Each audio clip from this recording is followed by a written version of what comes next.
Hello friends. आज आपण खूप छान टॉपिक स्टडी करणार आहे. Appetite stimulants and the सप्रेसंट.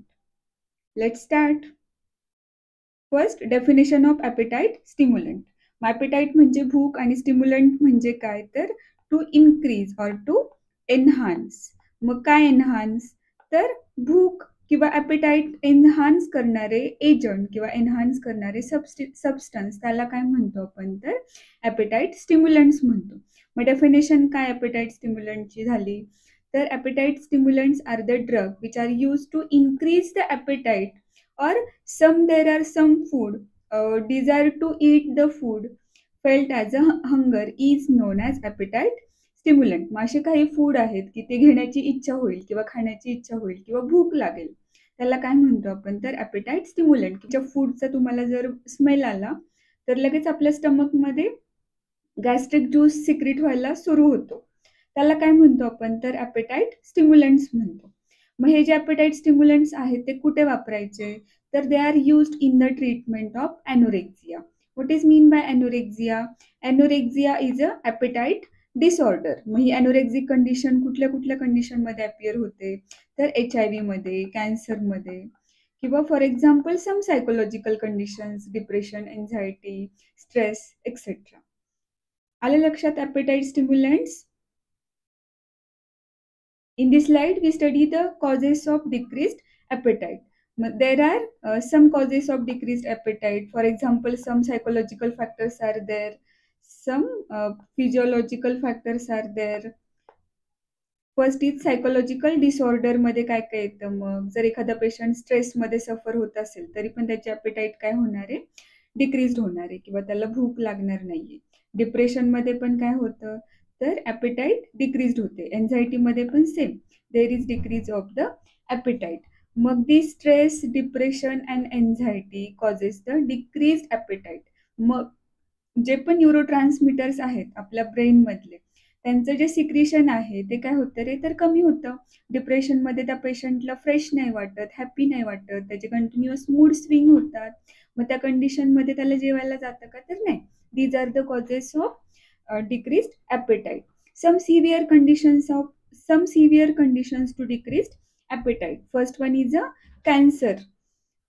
Cancer, Parkinson डिसीजमध्ये काय होतं, तर मेमरी लॉस होतो. जनरली 65च्या पुढे किंवा 70च्या पुढे हा डिसीज होतो. HIV infections, chemotherapy, peptic ulcer disease, GERD means रेटिव्ह colitis, COPD means what, chronic obstructive pulmonary diseases. In cystic fibrosis, addiction of laxative and amphetamine also causes the decreased appetite. Slowed metabolism, sometimes there is no metabolism of food at that time, there is decreased appetite is also occur due to some hormonal changes. These are the causes of decreased appetite. Some are severe, some are chronic, some are acute. आलं लक्षात causes? मग ह्या कॉजेसच्या बरोबर आपल्याला opposite ज्या drugs आहेत त्या घ्याव्या लागणार आहेत जर एखादा पेशंट डिक्रीज ॲपेटाईटनी सफर होत असेल तर. मग बघूया. Here is the some appetite stimulants. What is mean by appetite stimulants? कधी घ्यायचे, कोणाला द्यायचे किंवा कुठल्या वेळी ओळखायचं की this person is suffering from appetite decrease condition, तर they are the medication, supplements or any other substance to increase person's hunger feeling. G भुकेची feeling आहे ती इन्क्रीज करणाऱ्या एजंटला, सप्लिमेंट्सला किंवा ड्रगला आपण काय म्हणतो, तर ॲपेटाईट स्टिम्युलंट्स म्हणतो. मग ॲपेटाईट स्टिम्युलंट्स काय करतात, तर enhance the food consumption is called as a appetizer. म्हणजे जी फूड आपण डेली घेतो त्याच्यापेक्षा जास्त घेतो. कधी घेणार आहेत, ज्या वेळेला आपण ॲपेटाईट स्टिम्युलंट्स इनटेक करतो त्यावेळेला. मग असं कधी होतं, ॲपेटाईट स्टिम्युलंट्सची कधी गरज पडते, तर some persons are suffering from severe appetite loss. For example cystic fibrosis, anorexia म्हणजे मी तुम्हाला सांगितलं it is a appetite disease, old age, cancer and HIV infection. किंवा कधी कधी बघा, जर आपण ताटामध्ये पिकल म्हणजे लोणचं पाहिलं किंवा लेमन पाहिलं किंवा अजून आवडीचे पदार्थ पाहिले तर लगेच आपल्याला भूक लागते. म्हणजेच कन्झम्पशन रेट काय होतो तर इन्क्रीज होतो, किंवा जी भुकेची हंग्रीची जी फिलिंग आहे ती इन्क्रीज होती. मग हे कोण करतं तर ॲपेटाईट स्टिम्युलंट्स करतात. आलं लक्षात? In this slide, we study the classification of appetite stimulants. Appetite stimulants is having 5 classes. First one is hormonal agent, second one is antihistamine, third one is antidepressant, fourth one is cannabinoids, and fifth one is other agent. Hormonal agent is having two example or two drugs. First one is megestrol acetate and the corticosteroids. Antihistamine includes the cyproheptadine. Antidepressants includes the mirtazapine. Cannabinoids includes the dronabinol. Cannabinoidsला मराठीत काय म्हणतो आपण तर गांजा. And fifth one is a other agent, and the example is anabolic steroid of appetite stimulant. This is the classification of appetite stimulants. तुम्हाला 2 मार्क्सला लिहायला येऊ शकतं. 2-3 वेळा लिहिलं की तुमच्या लक्षात राहील. चलो, let's start with the first class, that is hormonal agent. Hormonal agent मध्ये 2 एक्झाम्पल होते. कुठले कुठले? Megestrol acetate and second one is a corticosteroid.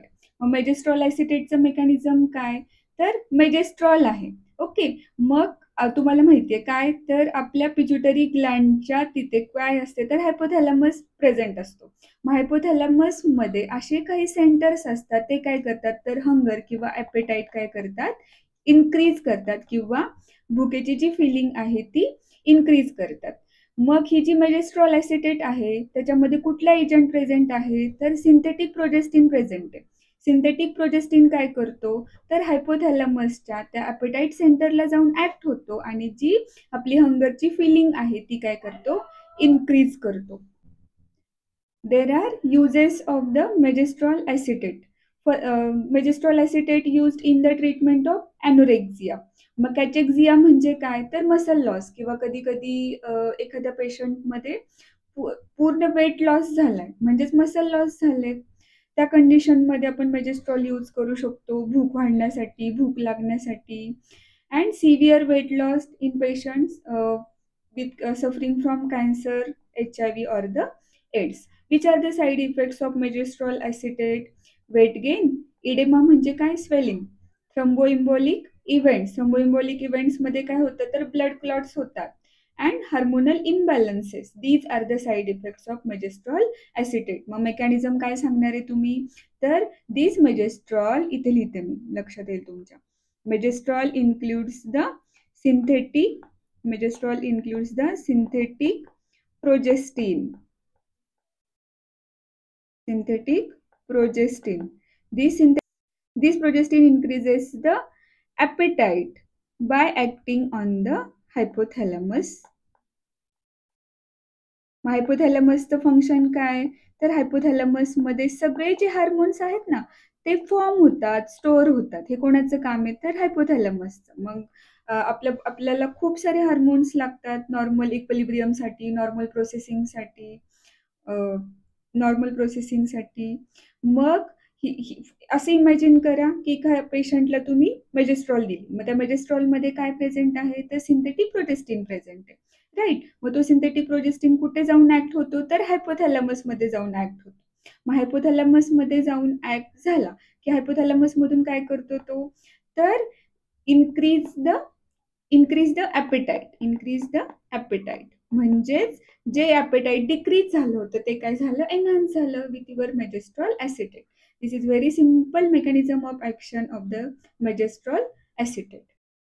Second बघणार आहे आपण एक्झाम्पल हार्मोनल एजंटचा कॉर्टिकोस्टेरॉइड्स. मग कुठले कुठले एक्झाम्पल आहेत कॉर्टिकोस्टेरॉइडचे तर प्रेडनिसोन आणि डेक्सामिथॅसोन. मग काय करतात प्रेडनिसोन आणि डेक्सामिथॅसोन तर this corticosteroids increases the appetite by reducing inflammation. कॉर्टिकोस्टेरॉइडनी काय केलं तर इन्फ्लामेशन रिड्यूस केलं आणि regulating or modulating the HPA means what? Hypothalamic pituitary adrenal axis, and which can influence the hunger signal. म्हणजे हायपोथॅलॅमस मधला जो HPAचा फुल फॉर्म काय हायपोथॅलॅमिक पिट्युटरी ॲड्रेनल ॲक्सिस. हा हायपोथॅलॅमस पिट्युटरी ॲड्रेनल ॲक्सिसला काय केलं तर मॉड्युलेट केलं आणि जे ॲपिटायझरचे सिग्नल होते ते काय केले एनहान्स केले आणि इन्फ्लामेशन होतं ते काय केलं तर कमी केलं. Okay, this is the mechanism of the.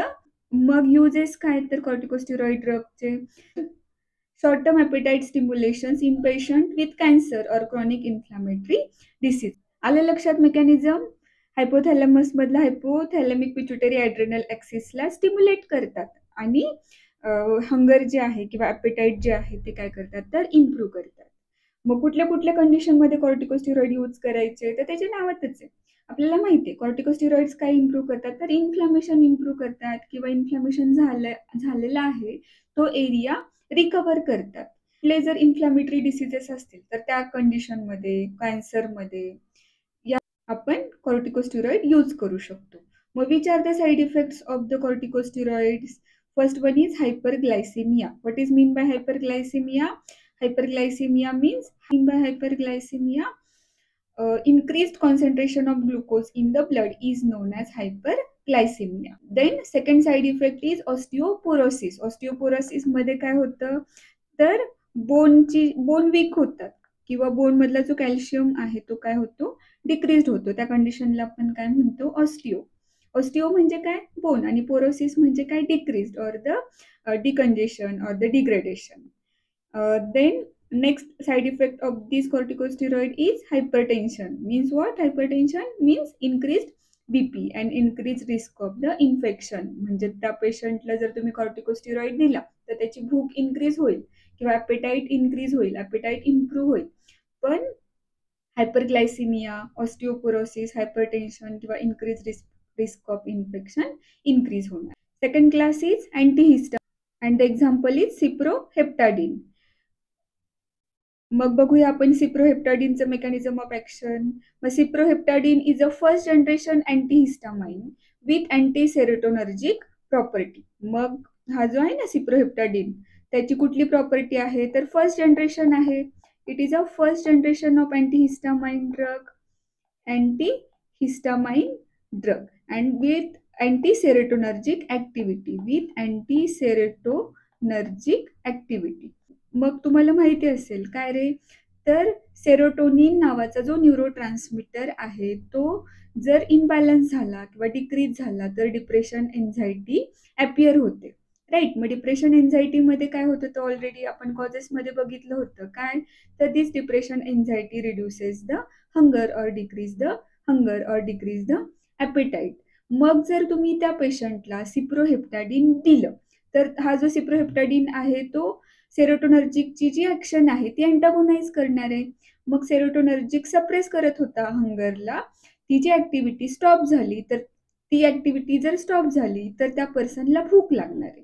This is the simple mechanism of the cyproheptadine. मग which are the uses of cyproheptadine? कधी कधी यूज करायचं तर this cyproheptadine are used in anorexic condition, weight loss due to the chronic illness, for example in HIV or in cancer. Then side effects of the antihistamine: sedation, dry mouth, dizziness and the weight gain. These are the side effects of antihistamine. Dizziness म्हणजे काय तुम्हाला माहिती असेल. Now you are the students of third year, right? Third class is अँटीडिप्रेसंट. मग आपण सुरुवातीलाच बघितलं होतं डिप्रेशन आपला कॉज होता. Depressant example of अँटीडिप्रेसंट is मिर्टाझापाइन. Mirzapur वरून लक्षात ठेवा मिर्झापाइन, मिर्टाझापाइन.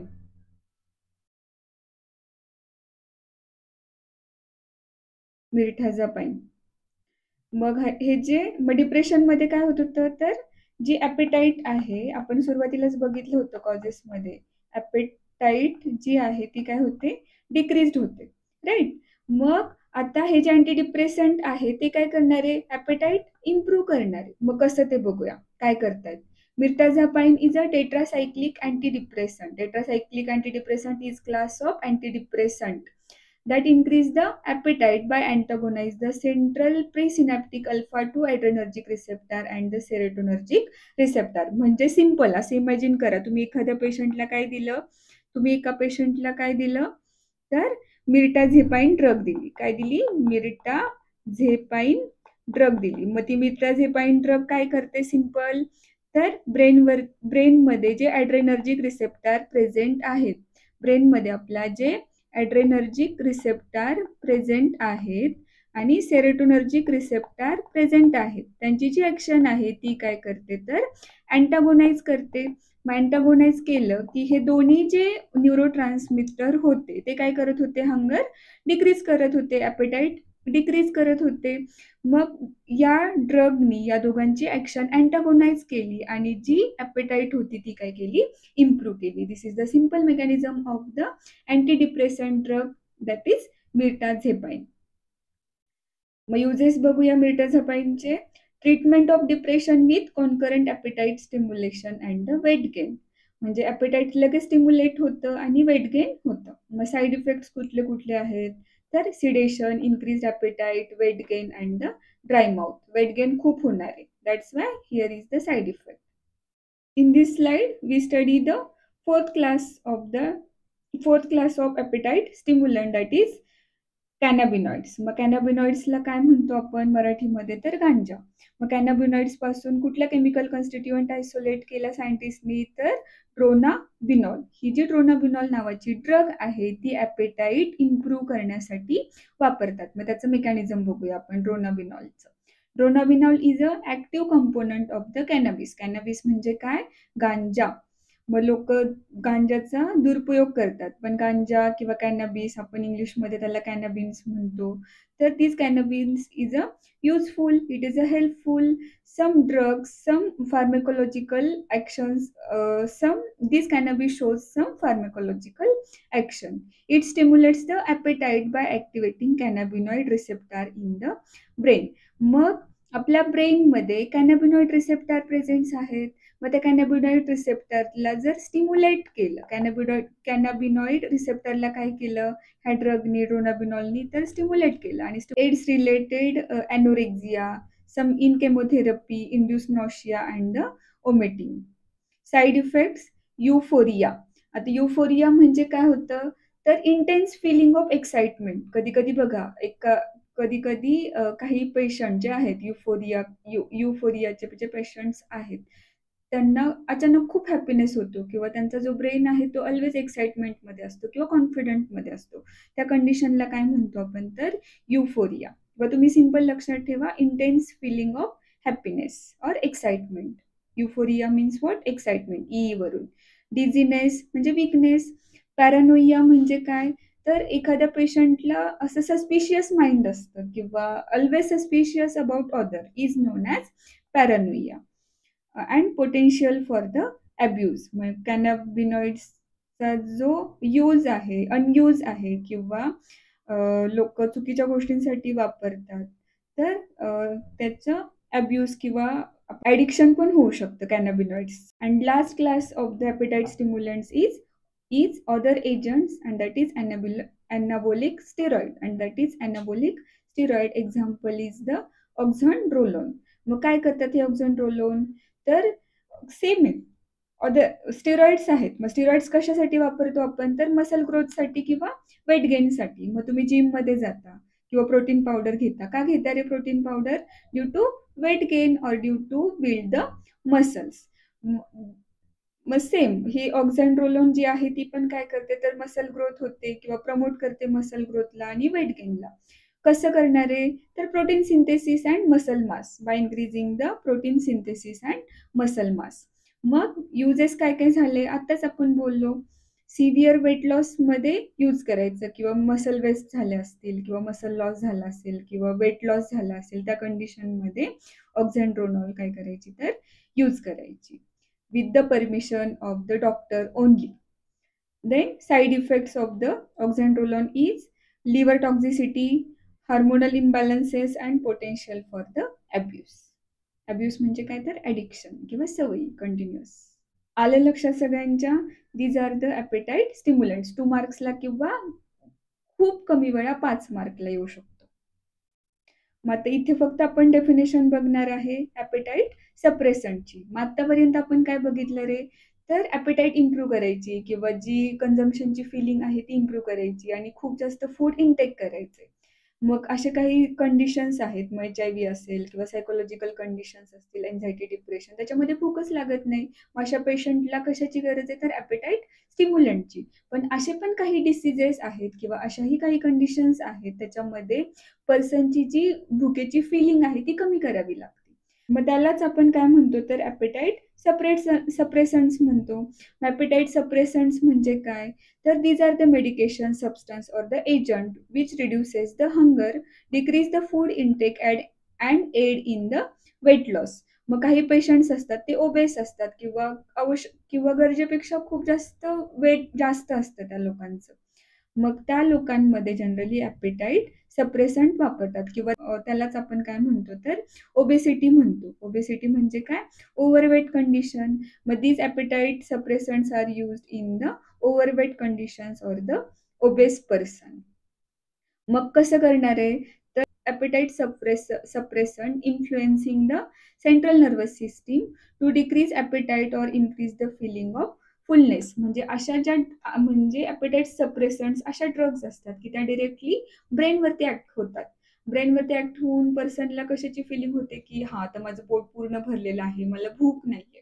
तुम्हाला 2 मार्क्ससाठी येऊ शकतं. What is mean define appetite stimulants किंवा define appetite suppressants, give the example of appetite stimulants किंवा मेकॅनिझम ऑफ ॲक्शन. तर खूप सिंपल आहे आणि खूप छान तुम्हाला लिहिता येईल. Thank you. जर तुम्हाला व्हिडिओ आवडला असेल, समजला असेल, तर नक्की लाईक, शेअर आणि सबस्क्राईब करा. Thank you.